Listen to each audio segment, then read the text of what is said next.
Xiaomi's recently launched Redmi Note 8 Pro is different than its processors in one major department.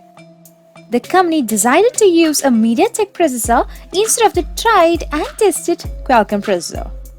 This could be a considerable gamble for Xiaomi, but Mediatek India MD Anku Jain believes that the phone will help change the perception of consumers about the chipmaker. Anku Jain said to the press, and I quote, "Once the Redmi Note 8 Pro comes out and users see the great features and performance it delivers, I think the mindset will change and the phone will do well in India as well, similar to China." He believes in the Mediatek Helio G90T gaming-centric processor inside the Redmi Note 8 Pro will change the whole game for Xiaomi as well as Mediatek.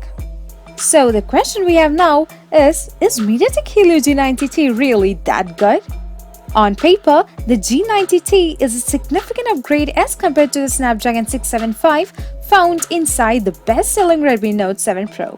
In fact, it's a gaming-centric processor that's comparable to Qualcomm's own Snapdragon 730G gaming chipset. The chip comes with several premium features such as a dual Wi-Fi Plus LTE connectivity and a powerful GPU. So it is definitely a massive upgrade as compared to the past Snapdragon processors inside the Redmi Note series models.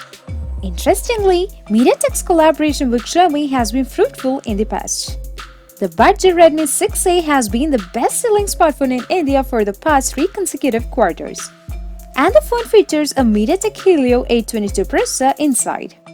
But there is a vast difference between the Redmi 6A and the Redmi Note 8 Pro. The latter is expected to be a powerhouse and it needs to deliver on its promise of a powerful gaming experience. Will it live up to the expectations of the users? Only time will tell. But for now, things look good. That's all for this video and I'll see you all in the next video.